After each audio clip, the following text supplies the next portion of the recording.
C'est l'heure où l'arc-en-ciel se lève à Canalem. C'est l'épisode 66. Au sommaire aujourd'hui, plus d'un jeune sur 10 au Québec a déjà vécu de l'intimidation ou de la cyber-intimidation. Les plus touchés sont évidemment les personnes queer et on en parle. On va parler donc de la journée du chandail rose contre l'intimidation. Ça, c'est mercredi. Illégal dans seulement 15 pays, dont le Canada, un symposium pour mieux aider les victimes de ces tortures qu'on appelle les thérapies de conversion, qui sont un symposium organisé par la Fondation Émergence. Une candidate républicaine brûle des livres parce qu'il parle d'orientation sexuelle et d'identité de genre. C'était la chronique Make America Queer Always. Et on parle d'amour lesbien à ma vie en cinéma queer. Vous écoutez L'heure où l'arc-en-ciel se lève avec Denis Martin-Chabot. Et oui, l'heure où l'arc-en-ciel se lève du 26 février 2024. Nous, on aime les histoires d'amour dans tous les genres, dans toutes les orientations. Puis en passant, moi, j'ai pas de chum. Bon, allez, on passe à autre chose. Alors, bonjour tout le monde. Plus d'un Québécois sur 10 a déjà vécu l'intimidation ou la cyber-intimidation. C'est ce que rapporte l'Institut de la statistique du Québec. 12% des 12 ans et plus en ont vécu en 2022. Les personnes les plus touchées sont les personnes de 12 à 17 ans LGBT, et les personnes LGBTQ+. L'Institut de la statistique du Québec les définit donc la cyberintimidation ou l'intimidation comme des gestes agressifs qui ont pour effet de nuire à la personne visée. Ils sont répétitifs et surviennent lorsqu'il y a une inégalité des rapports de force entre l'auteur de ces actes et la personne visée. Bonjour, Joanne Godette. Odette. Bon, bonjour. Bonjour. Alors, tu es la présidente de Interling. Interling est un organisme donc, de soutien pour les personnes LGBT. On peut appeler, c'était connu dans le passé comme Gay Écoute. Alors, on utilise quels accords et quels pronoms avec toi? Pour moi, ça va être le L, s'il vous plaît. Parfait. Donc, on parle d'intimidation parce que c'est la journée du chandail rose, mercredi le 28 février. D'ailleurs, je porte fièrement le chandail d'Interling. Pourquoi Interling s'implique-t-elle dans cette journée-là? Parce que c'est très important de parler de l'intimidation et les statistiques que tu mentionnais plus tôt, c'est vraiment effrayant de voir la surreprésentation des communautés LGBTQ au niveau de l'intimidation. On en parle parce que nos jeunes vivent une stigmatisation qui est encore plus importante que les autres personnes qui ne font pas de partie de la communauté. Je rajouterais dans tes statistiques, il y a une enquête du projet Savie qui disait qu'il y a 43% des jeunes LGBTQ+, qui considèrent qu'ils sont dans un milieu scolaire hostile. Donc, c'est des chiffres qui sont trop hauts, à mon avis. Donc, ça fait peur. Effectivement. Donc, comment c'est venu au monde cette idée-là d'une journée du gilet rose? C'est pas nous qui l'avons inventé. Donc, c'est en 2007, en Nouvelle-Écosse. Donc, il y avait deux personnes, David Shepard et Travis Price. Donc, dans une école, il y avait une personne qui portait une chemise rose et qui était harcelée à cause de sa chemise rose. Donc, les deux personnes ont décidé d'acheter des gilets roses pour inciter les gens à le porter et à faire une action contre l'intimidation dans la classe. Est-ce qu'on peut dire qu'il y avait donc déjà, au départ, une connotation anti-queer? Oui, tout à fait. Histoire-là? Oui. Alors ça te touche, ça, Joanne? Oui, ça me touche parce que je crois qu'on peut dire que toutes les personnes ici ont vécu ce type de choses-là, soit qu'on est trop masculine pour une femme ou trop des airs efféminés pour... il y a beaucoup de gens qui ont vécu cette intimidation-là. Oui, je l'ai vécu. Mais on ne rentre pas là-dedans, c'est pas mon propos, mais j'ai vécu ça, je sais de quoi on parle ici. À Interling, vous êtes donc le service...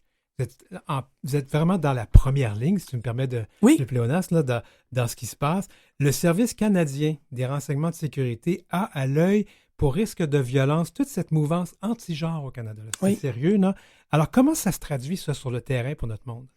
Ben, en fait, ça peut... on a des gens qui nous... Je vais parler des jeunes. Mm-hmm. On a quand même environ 30% de nos appels ou des recours à nos services qui sont faits par des jeunes.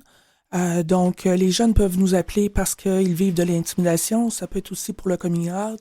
ça peut être pour des idées suicidaires, mais effectivement, encore aujourd'hui, on a besoin d'être là pour les écouter, être là pour les supporter et faire en sorte, avec la journée, de trouver des moyens de faire disparaître un jour cette intimidation-là. Mais je posais la question parce qu'il y a quand même là cette mouvance anti-genre, parce que c'est le nom qu'on lui a donné. Est-ce qu'on voit une recrudescence des actes d'intimidation, de cyber-intimidation, depuis que ça arrive, là, depuis 2 ans ou 3 ans? Mais c'est sûr que si on prend les marches qui ont eu lieu à Montréal cet automne, excusez-moi, le nom m'échappe, mais donc qui ont envoyé la polarisation. Il y a aussi les événements la mort aux États-Unis d'une personne queer dans les toilettes. Elle n'est pas décédée dans les toilettes, mais la personne a été agressée dans des toilettes. Moi, je crois que oui, il y a une recrudescence pour répondre à tes questions. Oui, puis merci de préciser, c'est arrivé en fin de semaine aux États-Unis. Oui. Il y a une personne non-binaire qui s'est retrouvée dans une salle de bain, une salle de toilette, puis cette personne a été agressée. Alors, parlons de ces nouvelles formes. Ça, c'est une forme assez typique, violente, qu'on connaît. On sait que c'est quoi de l'intimidation. Mais là, on voit ça en ligne, les réseaux sociaux. Oui. Ça a toujours été là. Je ne sais pas si... Mais est-ce que c'est pire que c'était? J'aurais pas de statistiques à te sortir, mais je crois, oui, c'est pire. Comment on mesure l'intensité ou le problème chez Interlink? Comment est-ce qu'on mesure la problématique ou le problème? Est-ce qu'on est en train de parce qu'il me semble que la haine sur les réseaux sociaux est en hausse. Est-ce qu'on pense que recevez-vous plus d'appels qu'avant? Malheureusement, j'aurais pas de statistiques à sortir. Statistiques là-dessus. Parce qu'il faut se rappeler que je suis plus comme sur le conseil d'administration, donc malheureusement, je pourrais pas te sortir des chiffres. Mais tous les appels qu'on a vont être catégorisés pour justement pouvoir voir quelles sont les tendances. Alors, votre campagne s'appelle « Spécialiste de la tendresse ». Oui. Alors, moi, j'avoue que j'ai trouvé ça très génial. Ça vient d'où, cette belle idée-là? Bien, en fait, nous avons un comité de jeunes qui ont travaillé sur ce projet-là. Donc, avec la collaboration de Desjardins, on a un volet plus dédié pour les jeunes. Donc, ils ont développé le principe. On a Théo Leroux, pardon, je suis juste sûr de pas... qui a illustré... donc, c'est un artiste illustrateur qui a fait notre beau chandail que vous pouvez vous procurer chez Interligne. Oui. Donc... Interligne.co, c'est ça? Oui, bien sûr, merci. Donc, c'est... on voulait comme... je devrais pas dire on, mais les jeunes ont voulu mettre une perspective de dire quel genre d'action qu'on peut faire contre l'intimidation. Puis là, on est allé plus sur un côté plus positif avec la tendresse, la bienveillance. Donc, on espère comme allumer les jeunes à être plus positifs que négatifs. La tendresse, la bienveillance. Puis c'est quoi que disait déjà Louise Latraverse? Non, je pense que j'ai pas le droit de dire ça, non. Alors, concrètement... Ça commençait par l'amour, hein? Concrètement, donc, vous allez faire quoi, là, jeudi? En fait, jeudi, on invite les gens de prendre position contre l'intimidation. Donc, qu'est-ce que ça veut dire? Bien, premièrement, commandez votre T-shirt, portez-le fièrement, prenez-vous en photo, partagez sur vos réseaux sociaux avec les mots clic, ensemble contre l'intimidation. Oui, continue. Bien, je pourrais aussi dire que travailler contre l'intimidation, c'est aussi prendre action dans la vie de tous les jours. Qu'est-ce qu'on veut dire par prendre action dans la vie de tous les jours? C'est d'agir quand on est témoin d'un acte d'intimidation. C'est d'offrir du soutien à la personne qui a vécu de l'intimidation, de l'écoute, et d'avoir des comportements respectueux. Mm-hmm. Donc, c'est une façon comme on pourrait faire ça. Prendre action, faire de quoi, faire quelque chose, ça prend un certain courage et des fois, on risque finalement de devenir la victime d'intimidation quand on agit. On est vraiment dans un drôle de monde, hein? Oui, on est dans un drôle de monde. C'est sûr que je ne suis pas en train de dire aux gens d'aller se mettre en danger, Mais il y a aussi la possibilité de dénoncer des actes. Donc, c'est pas nécessairement d'intervenir directement, si ça peut causer des problèmes, mais quand même de au moins être là comme soutien. Est-ce qu'on peut recommander des choses aux personnes publiques, notamment les politiciens, pour arrêter d'être des gros boulis parfois? Ça serait peut-être pas de mauvaise Oh idée. my. Parce qu'il donne pas un bon exemple, je trouve. Je peux pas dire des choses ici, mais disons qu'on va dire qu'à l'Assemblée nationale, ça vole pas toujours haut et qu'il y aurait matière à être de meilleurs exemples. Bon, voilà. Alors, au-delà de cette journée, parce que l'intimidation, comme on l'a dit, c'est pas uniquement une journée dans l'année, ça veut dire qu'Interlink fait quoi à part cette journée, cette campagne-là? Ben en fait, nous sommes là toujours par rapport à l'intimidation. On est tout le temps là pour les gens qui ont besoin de discuter de de choses qu'ils ont pu vivre. Mais je voudrais aussi, si tu me permets, Oui. J'aimerais mentionner que pour notre journée, on a nos porte-paroles Oui. qui vont porter fièrement notre chandail et on a aussi des ambassadeurs, des personnes ambassadrices qui vont porter notre chandail, Vous avez qui vont des grosses participer à la vedettes campagne. chez vous. Demandez-leur quelques noms. Là. On a Simon Boulris, Oui. on a Sophie Paradis, Oui. on a Gabrielle Bouliane Tremblay, Oui. on a, dans les ambassadeurs, on a, là, j'aurai pas la liste complète, mais on a Catherine Levac, Chloé Robichaud, Guillaume Lambert, Carl Hardy, etc., etc. Et moi, je vais le porter, mon chandail. Oui, donc, pour les 3 Denis prochains Martin jours. Chabot. Oui, pour les 3 prochains jours, mais là, peut-être qu'il va falloir que je le lave entre-temps. Moi, j'adore mon équipe de recherche parce qu'ils savent que j'aime beaucoup, beaucoup faire des suivis sur des sujets. Puis je pense que je peux te poser cette question-là. On sait qu'Interling a eu un défi monumental à relever la dernière année. Comment ça va, là? Ben, on peut dire qu'on reprend notre souffle parce qu'on a eu un financement je vais dire conjoint fédéral provincial. Donc, c'est le gouvernement fédéral qui a fourni des montants qui nous amènent pour 3 ans un certain financement. Là, je vais parler à titre de Joanne Audet, non pas de Joanne Audet, la présidente d'Interling.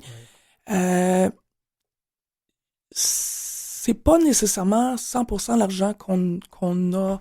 Des fois, on a des projets, mais c'est pas la mission encore.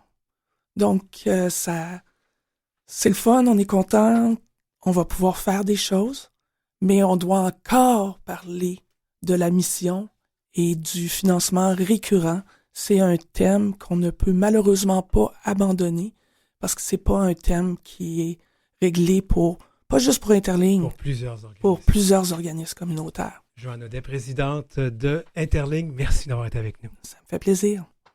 En bref. Un États-Unien âgé de 20 ans a été condamné à 18 ans de prison pour avoir jeté des cocktails Molotov sur une église accueillant un événement de drag queen dans l'Ohio. Eamon Penny, arrêté en mars 2023, avait plaidé coupable en octobre d'incendie d'église motivé par la haine et d'utilisation de feu et d'explosifs pour commettre un crime. Le jeune homme était membre d'un groupe d'extrême droite. On sait que les spectacles de drag queens sont devenus l'une des principales cibles des milieux conservateurs américains. Eamon Penny avait participé à une manifestation contre la tenue d'une heure de compte avec une drag queen, arborant un drapeau nazi et criant des insultes racistes et homophobes, selon des documents judiciaires. L'opposition au show de drag queen prend parfois un tour violent. L'organisation GLAAD de défense des droits LGBTQ+, a recensé plus de 160 manifestations ou menaces contre des représentations de shows de drag queen en 15 mois, du début 2022 au 31 mars 2023. Source Comitid. Vous écoutez L'heure où l'arc-en-ciel se lève avec Denis Martin Chabot.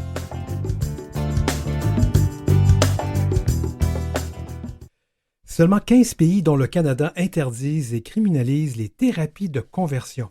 Et non, les États-Unis, avec leur bourbier politique, ne sont pas inclus. On pourra poser la question à notre invité, mais comme pour toutes les autres questions morales aux États-Unis, dont celles qui affectent nos communautés, ça se résume comme suit. À peu près tous les États qui votent démocrate interdisent ces thérapies de conversion. Puis les États pro-Trump, on sait à quoi s'attendre. Les thérapies de conversion sont ni plus ni moins de la torture. Ça, c'est pas moi qui le dis. C'est les Nations unies. La Fondation Émergence au Québec a pris ce dossier en main car il est interdit ici au Canada d'avoir et au Québec d'avoir ces thérapies-là, mais ça ne veut pas dire qu'il n'y en a pas des petits fins qui essayent de passer outre les lois, puis il y a surtout des gens qui ont vécu ça, puis que ça a été très difficile. Fait que je ne vais pas faire des blagues, là, j'en ai fait un peu, là, mais c'est quand même très, très sérieux. Alors, la Fondation Émergence organise un symposium sur la question, et pour en parler, je reçois un invité régulier, je vais dire même un de nos chouchous, le directeur général de la Fondation Émergence, Laurent Brault. Bienvenue à l'émission. Merci. Alors, toujours les pronoms et accords masculins. Oui. Pourquoi un symposium national dédié aux thérapies de conversion? Bon, comme tu l'as mentionné en introduction, Denis Martin, le Québec a interdit les thérapies de conversion en 2020, puis le fédéral en 2022 au niveau criminel. Donc, on peut se dire, bon, ben les lois sont passées, hein, il n'y a plus d'enjeu, tout est réglé, tout va bien.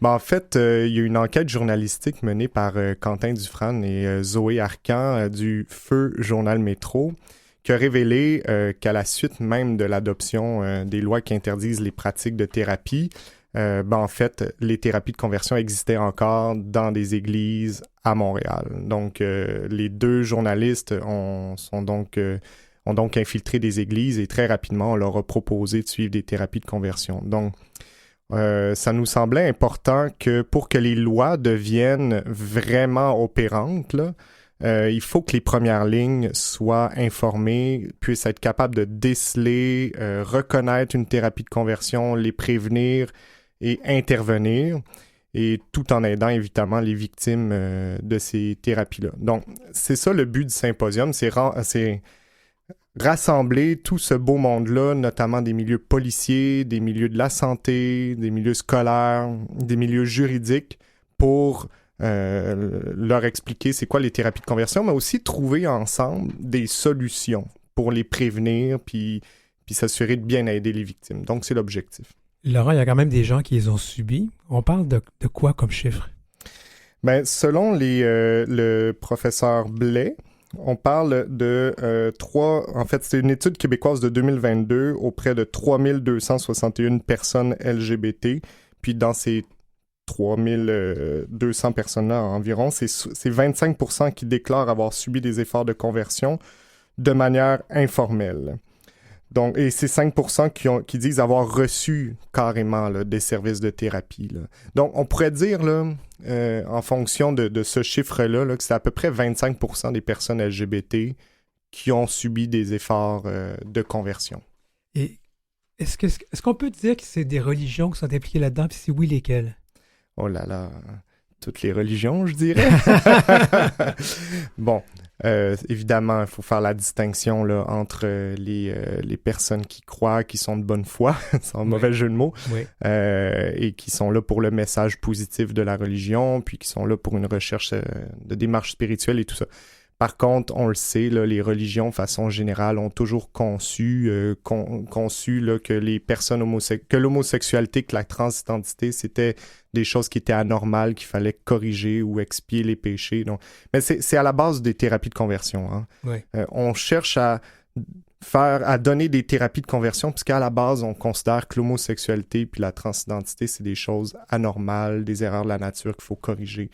Donc, c'est le préjugé initial, là, puis ensuite, on donne des thérapies.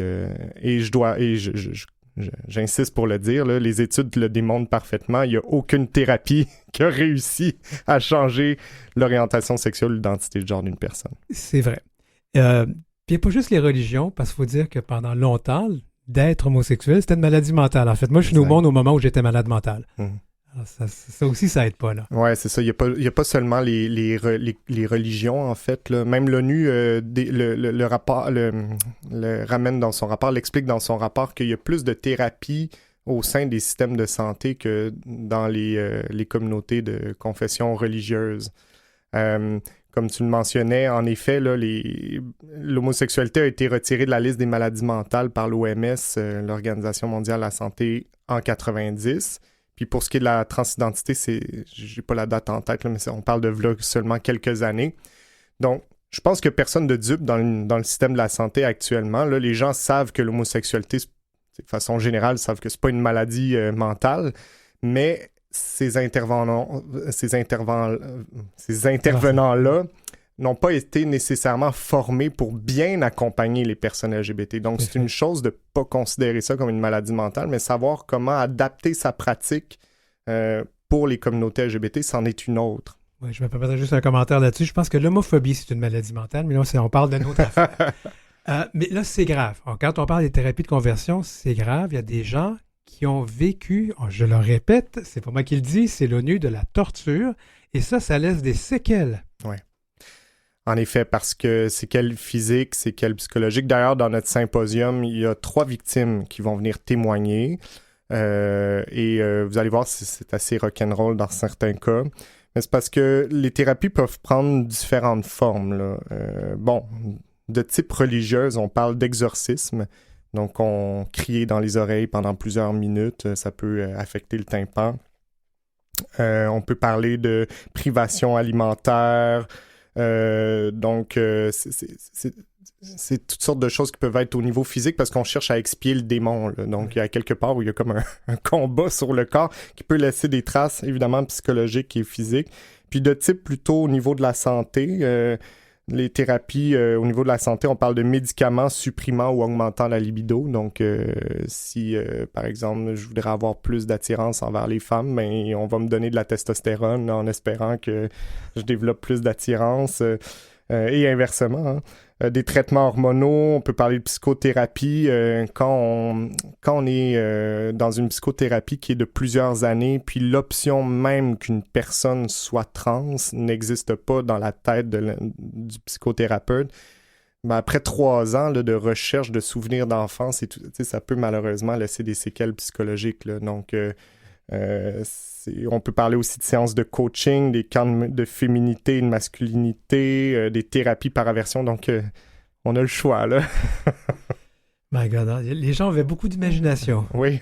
Je ne sais pas si même, je pense que c'est allé jusqu'aux électrochocs dans certains endroits. C'est assez... Absolument. Ouais.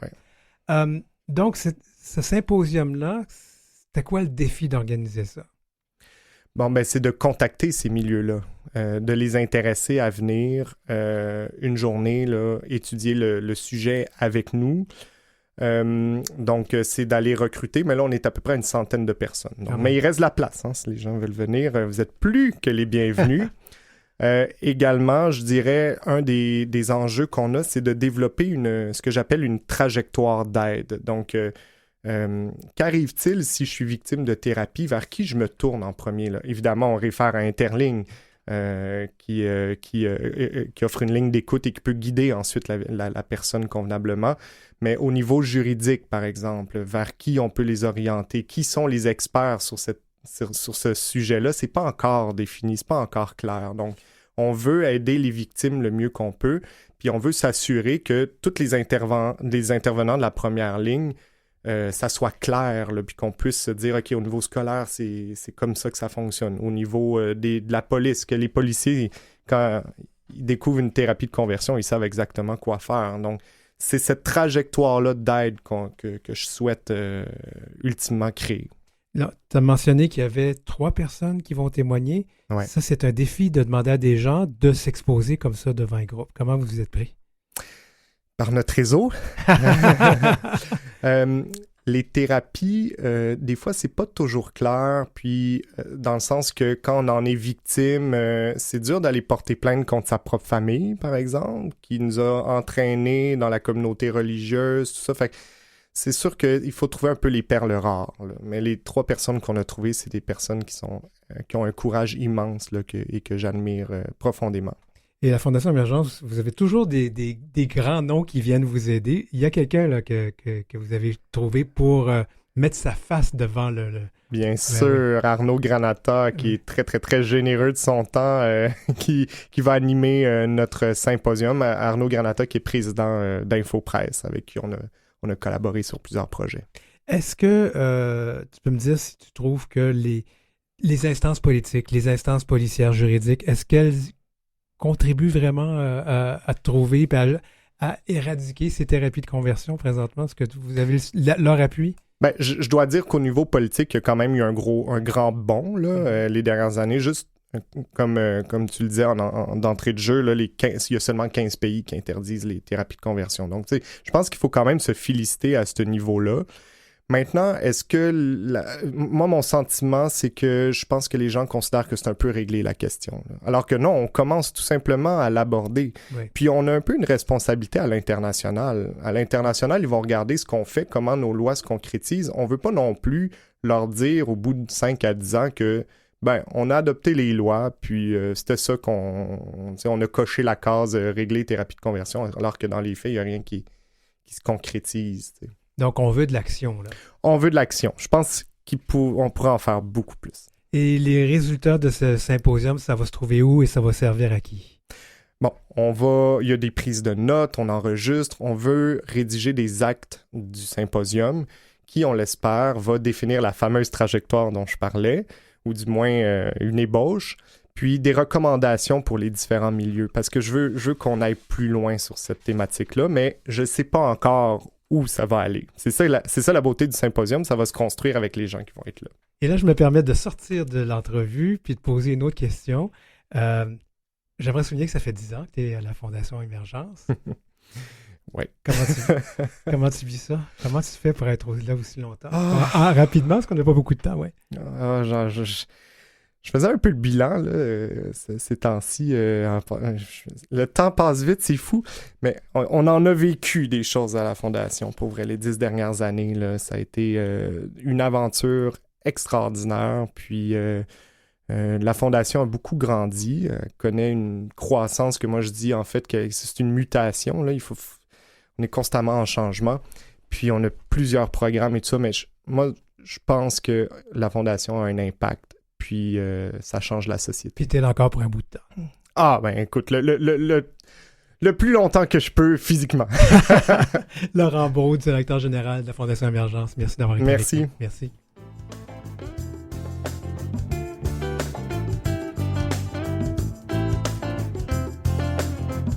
Pour joindre l'équipe, écrivez-nous à heureciel@gmail.com. C'est heureciel en un seul mot et en minuscule, @gmail.com. Suivez Denis Martin Chabot sur Facebook ou Instagram à @dmchabotauteur. Alors, vous pouvez aussi nous suivre sur LinkedIn. Oh, je viens de me faire prendre à parler pendant que le micro s'ouvrait. Alors oui, vous pouvez nous suivre sur LinkedIn aussi parce que c'est là qu'on trouve des informations vérifiées et crédibles. Et en deuxième partie de l'émission, on va parler des livres qu'on brûle aux États-Unis, puis on va parler, on brûle d'amour. Et cette fois-ci, c'est de l'amour entre femmes. À la chronique Ma vie en cinéma queer.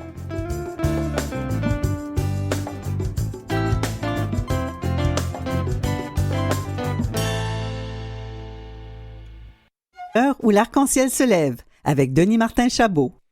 Ah, il y a de l'amour dans l'air. C'est à Ma vie en cinéma queer. Avec Donald Bilodeau, on va parler de l'amour entre femmes au cinéma, mais avant, des livres brûlés ou mis à l'index chez nos voisins du Sud.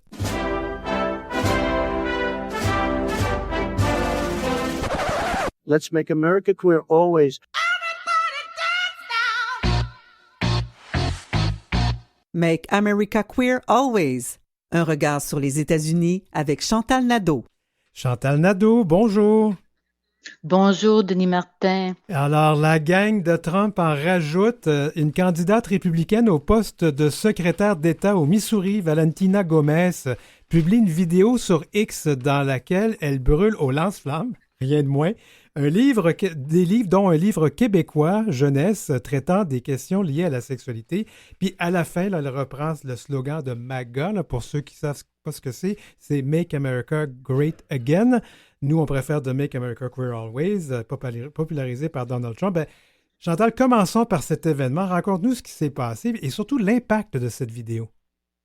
Bon, comme tu disais, Denis Martin, c'est la candidate Valentina Gomez a fait la promesse que si elle était élue comme secrétaire d'État, elle allait brûler tous les ouvrages qui, pour elle, endoctrine et sexualise nos enfants. Et ce qu'on voit dans la vidéo en question, en fait, il y a 2 livres. Oui. Les médias québécois ont surtout parlé de Naked, je vais en revenir, mais il y a aussi l'autre livre que je veux mentionner quand même, qui s'appelle Queer, The Ultimate LGBTQ Book for Teens. C'est un livre pour les ados, et c'est un livre qui a été publié en 2012 et qui a été republié en 2022. Alors, c'est quand même important de le mentionner, je trouve, même si on en parle surtout du livre de jeunesse québécois.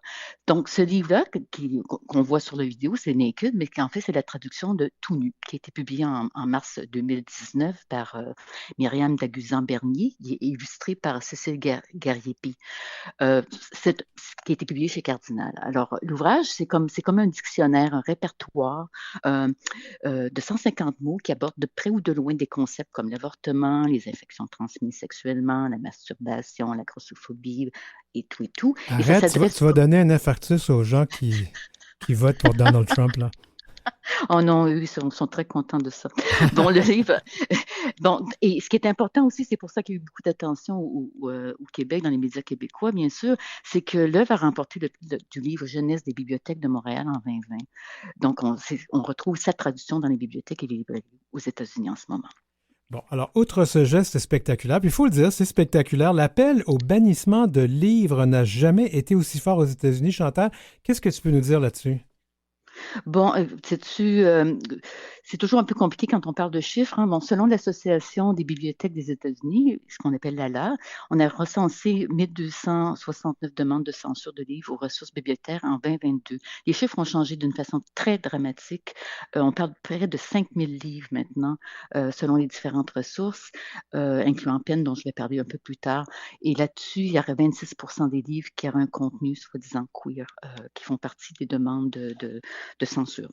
Donc, justement, parlons des raisons pourquoi on censure des livres, les questions queer, les questions trans, j'imagine? Oui, bien sûr. Et moi, je vais peut-être te prendre un peu différemment dont je voulais en parler. C'est qu'il y a une croyance aux États-Unis et même en Amérique du Nord, j'irai jusque-là, il y a une croyance et un principe de base, sinon une idéologie qui persiste. C'est que les enfants sont genrés selon un modèle binaire, mais sont asexués. Donc, tout ce qui vient troubler ce principe, cette idéologie fondamentale, hétéronormative bien sûr, devient la cible de pression et de censure. Donc, ça explique pourquoi il y a 19 États dont les cours d'éducation sexuelle promouvoient l'abstinence à 100%, et il y a un autre 20 États qui obligent l'éducation sexuelle d'inclure dans son curriculum l'abstinence à 100%. Et pour moi, c'est pas mince. Bien sûr, bon, je ne sais pas si tu veux que j'élabore un peu plus, oui, mais ça a vraiment temps. rapport. Oui. Bon, et je vais retourner à Gomez parce que c'est son mari qui est son directeur de campagne. Et lui, il avait mis un communiqué de presse la journée même, le 7 février, quand Valentina Gomez a fait son stunt avec son lance-flamme, là, que finalement la censure des 2 livres mentionnés est liée finalement au contexte de vendetta contre la gauche radicale aux États-Unis. Et je cite un extrait de son communiqué de presse, si j'ai le temps. Alors, il commence comme ça, mais ça, c'est très fréquent aux États-Unis de la droite républicaine comme argument. C'est pour ça que je voulais en parler un petit peu. Et je cite ici en partie ce que son mari Gomez nous dit. Vous voulez être gay? Pas de problème. Mais arrêtez de mettre vos livres dans nos bibliothèques et de propager votre propagande de la gauche radicale. Nos enfants ont besoin d'apprendre les mathématiques, la science, développer des affinités personnelles, tout en privilégiant leur innocence. À bas les drag shows, le drapeau de la fierté, tutti frutti. Alors voilà, donc ça fait partie de ce discours-là. J'aime beaucoup entendre le mot la gauche radicale américaine, parce que je pense que ça n'existe pas du tout. On la cherche toujours. Bon, l'Association des libraires a quand même, des bibliothécaires, adressé la liste des 13 livres les plus contestés.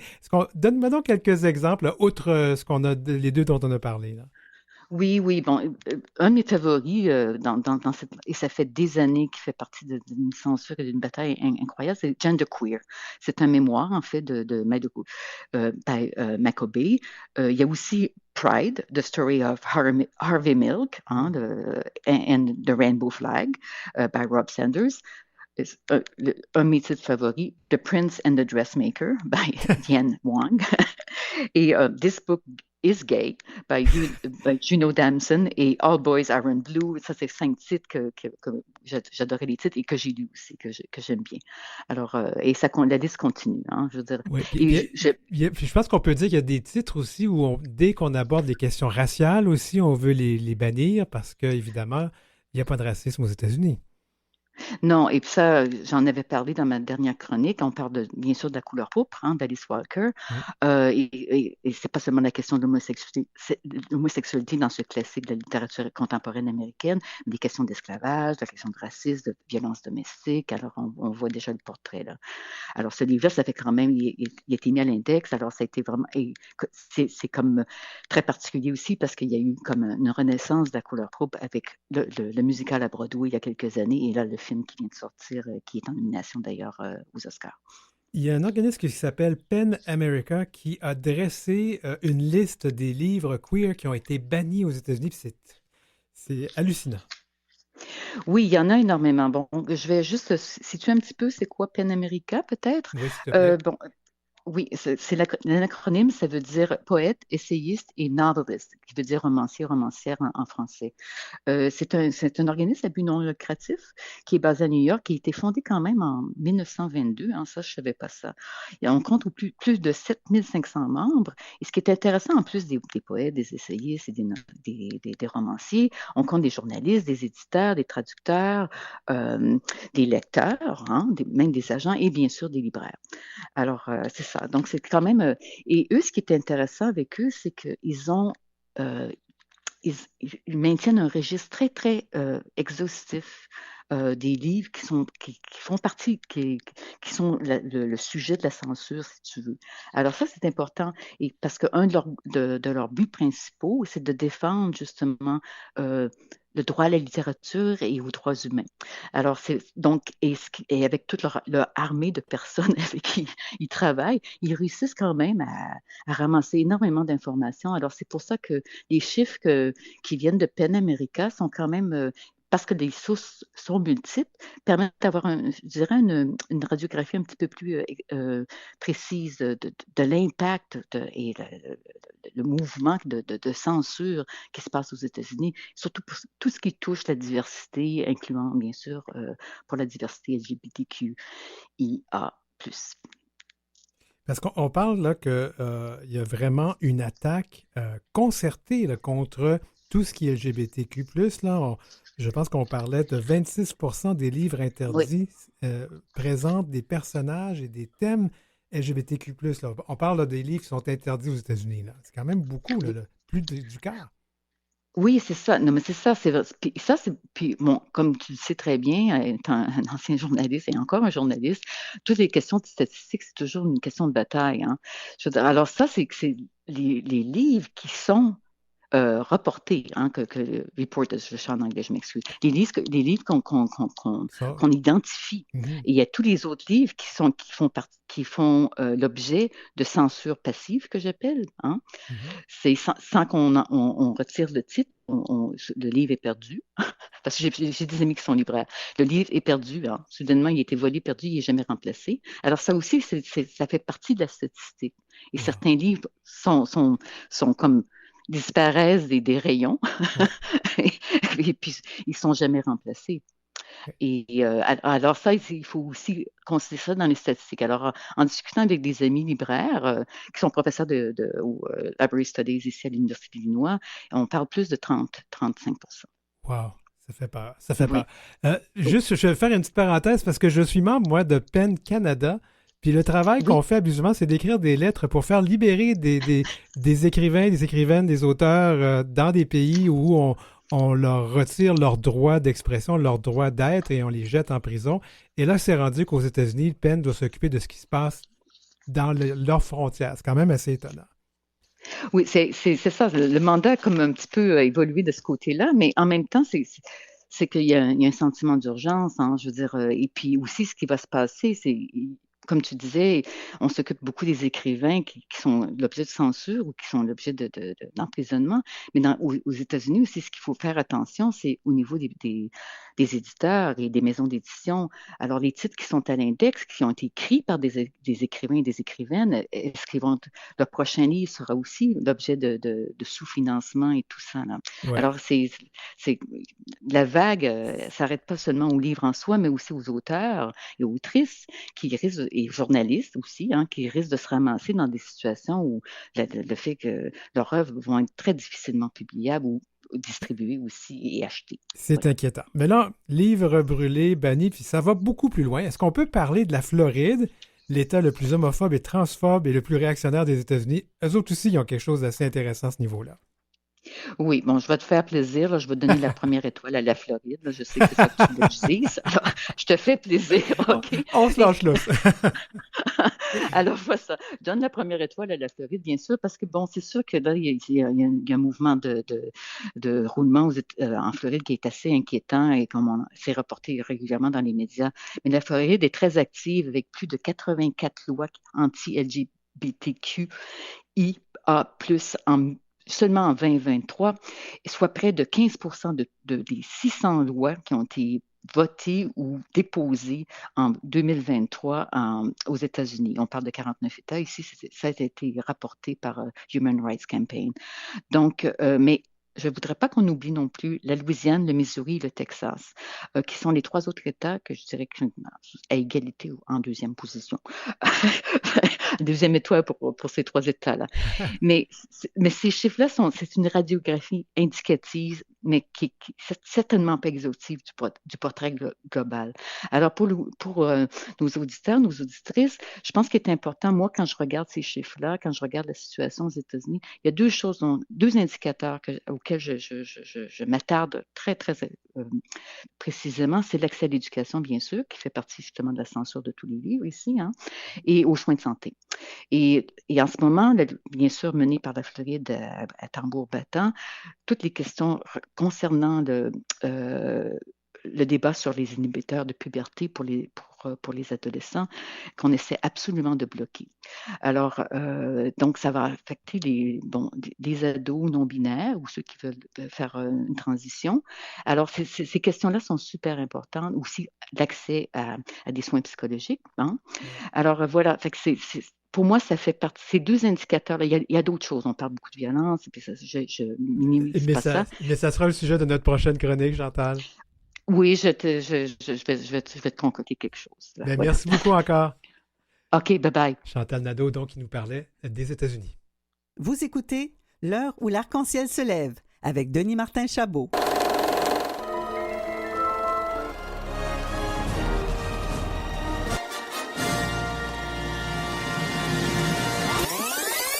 Ma vie en cinéma queer avec Donald Bilodeau.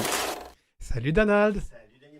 Donc, on va encore parler d'amour. On parle encore d'amour. Et parce que c'est le mois de mars qui s'en vient. Puis on sait que le mois de mars, dans les premiers jours, il y a la journée internationale de la lutte pour les droits des femmes. Exactement, le 8 mars. Et toi, ça t'a inspiré? Ça m'a inspiré à parler de films lesbiens dont la thématique est essentiellement lesbien.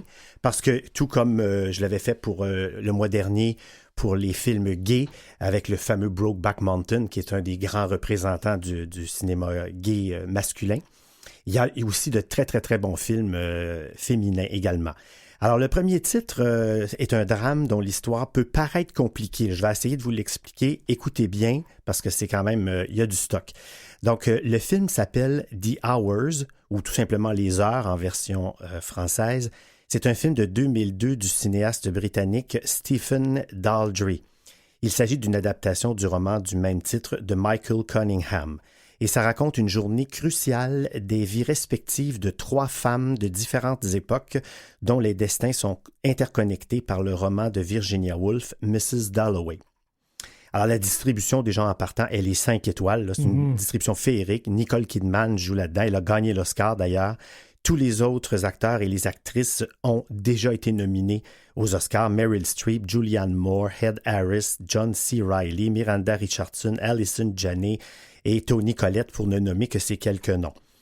Alors, voici l'histoire plus en détail. Ça se divise en 3 parties. Vous avez Virginia Woolf, donc on est au début du 20e siècle, qui est jouée par Nicole Kidman, qui est accablée par la maladie mentale et qui s'ennuie dans sa banlieue londonienne où son mari Leonard l'a amenée pour qu'elle se repose de l'agitation de la ville.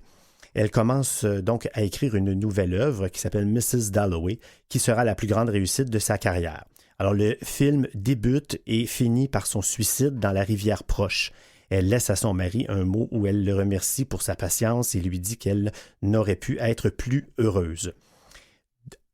Plus récemment, toujours dans le même film, il y a la vie de Laura Brown, qui est jouée par Julianne Moore, qui est une mère au foyer dans les années 50 et qui souffre d'angoisse et d'un mal-être profond. Elle lit le roman Mrs. Dalloway et comprend que le suicide mettrait fin à ses tourments. Son jeune fils, Richie, est le seul à percevoir la fragilité de sa mère et il en est bouleversé.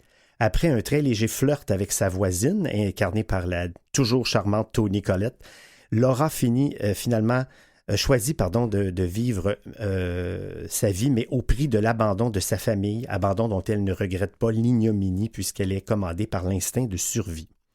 Et plus récemment encore, on a le personnage de Clarissa, qui est joué par Meryl Streep, qui est une éditrice de New York au 21e siècle, qui, elle, vit évidemment en couple lesbien avec Sally, et qui s'occupe depuis des années de son meilleur ami Richard Brown, qui se trouve à être le petit Richie, le fils de Laura, donc de Julianne Moore, qui est atteint du sida.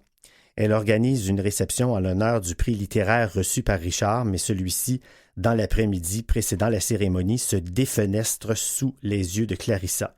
Richard l'appelle Mrs. Dalloway, car elle est effectivement la version modèle du personnage de l'héroïne de Virginia Woolf, qui s'interroge sur le bonheur et s'enlise dans une existence futile.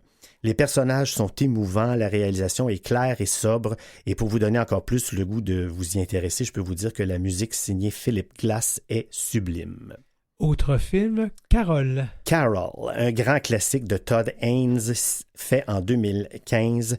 C'est une production adaptée du roman de Patricia Highsmith qui s'appelle The Prince of Salt. En fait, pour être plus précis, Patricia Highsmith a dû écrire ce roman-là sous un pseudonyme à l'époque, le pseudonyme de Claire Morgan, en 1952 donc, dans une première version qui a été censurée. La version intégrale du texte est sortie plus tard sous la signature du vrai nom là, de Patricia Highsmith. Alors, c'est dire comme les choses ont quand même un petit peu évolué dans le milieu de la littérature et du cinéma. Alors, Carol, c'est l'histoire d'une mère de famille bourgeoise dans le New York des années 50 qui est en instance de divorce et qui vit une liaison amoureuse avec une jeune employée d'un grand magasin. Carol est incarnée par Cate Blanchett, ou devrais-je plutôt dire une Cate Blanchett impériale, tant elle est extraordinaire. Mais il faut dire que comme actrice, elle est capable d'exprimer une multitude d'émotions en un seul regard. Rooney Mara, elle, quant à elle, elle incarne la jeune employée et la jeune amoureuse Thérèse Bélivet. Le film aborde le thème de l'homophobie et du sexisme dans l'Amérique conservatrice des années 50. Malgré un accueil favorable de la critique, il n'a pas reçu ou connu, devrais-je dire, un grand succès public, mais il faut voir ce film-là, c'est vraiment excellent. Et Todd Haynes est un cinéaste qui aborde ultimement la même chose dans toutes ses productions, c'est-à-dire la recherche de la liberté. Un titre que j'adore, Gazon maudit. Ah, c'est très drôle, un film français de et avec Josiane Balasco que j'adore. Ça a été tourné en 1994, ça fait déjà 30 ans. Mécontente des nombreuses absences de son mari, Alain Chabat, une mère de famille, qui est incarnée par la délicieuse Victoria Abril, se laisse séduire par une lesbienne qui s'installe chez elle. Je peux dire de ce film qu'il est à la fois léger, rafraîchissant et sensible et que les personnages sont décrits avec tendresse. En clair, ce sont des variations agréables sur le thème du triangle amoureux et les deux actrices sont fort sympathiques. Et puis on va parler d'une production France-Québec, Québec-Canada, pardon, qui s'appelle « Quand tombe la nuit ». C'est ça, « Quand tombe la nuit » ou dans la langue de Shakespeare, « When Night is Falling ». C'est un film de Patricia Rozema avec une actrice québécoise que j'adore, qui est toujours excellente, la délicieuse Pascale Bussière, et également la comédienne torontoise Raquel Crawford. Alors l'histoire, c'est une enseignante qui doit bientôt se marier, est troublée par sa rencontre avec une flamboyante artiste de cirque qui la désire.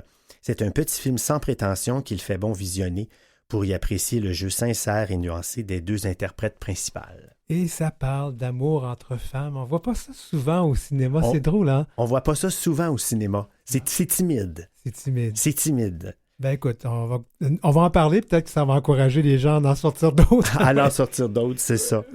Bon, on pourrait peut-être parler d'un film qui a été...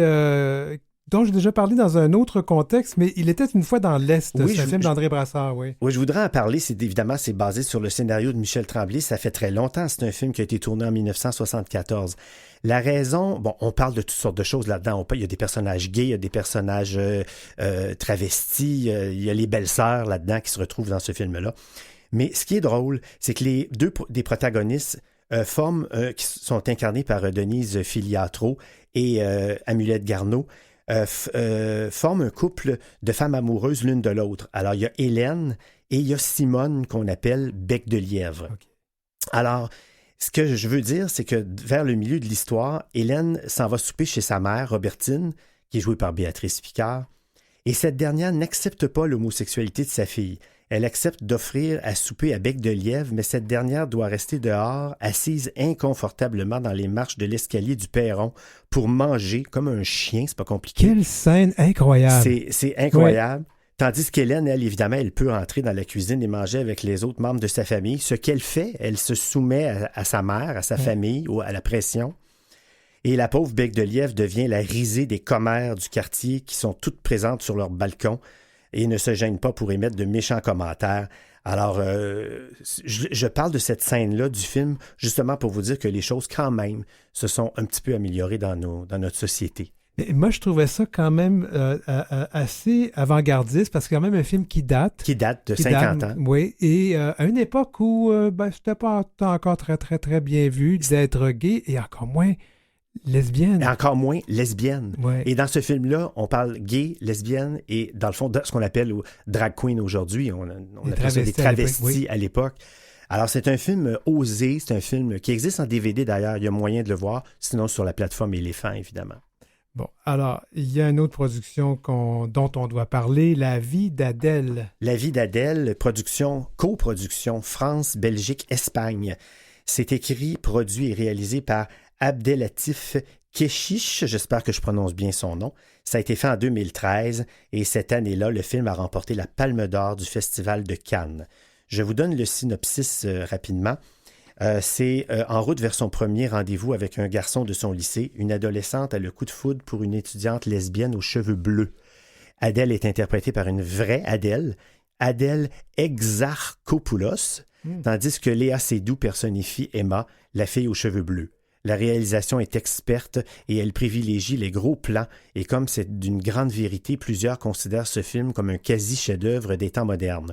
Une petite précision ici, mais d'importance, surtout en France, à la suite de la remise de la Palme d'Or au film et à la manifestation parisienne d'opposition au mariage pour tous qui a eu lieu le même jour, Christine Boutin, la Donald Trump française, la présidente du Parti chrétien-démocrate, regrette qu'un tel film soit ainsi récompensé et déclare au micro de la radio dans l'émission Les Grandes Gueules que l'homosexualité est une mode, qu'on est envahi de gays dans la société et qu'il s'agit d'une forme de pensée unique.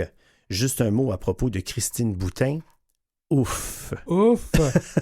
Avec un point d'exclamation au bout. On venait de parler avec Chantal Nadeau de cette espèce d'exagération aux États-Unis vis-à-vis de nos communautés. Mais... La France donne pas, avec Frigide Barjot et Christine Boutin, ne donne pas sa place non plus. Bon, mais il faut quand même dire qu'il y a de plus en plus maintenant de nouvelles personnes qui font de la réalisation. Je pense à Chloé Robichaud, qui mettent maintenant les histoires de femmes lesbiennes de l'avant. Là. Tout à fait. Et ça serait sujet à une autre chronique éventuellement.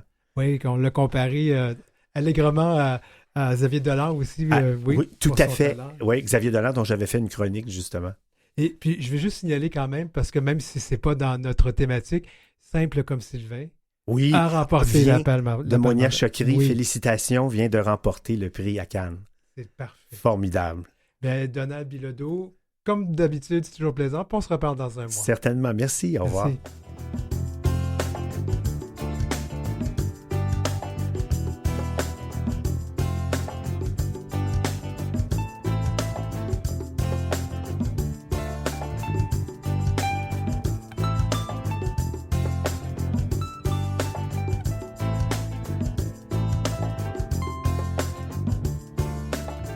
Pour joindre l'équipe, écrivez-nous à heureciel@gmail.com.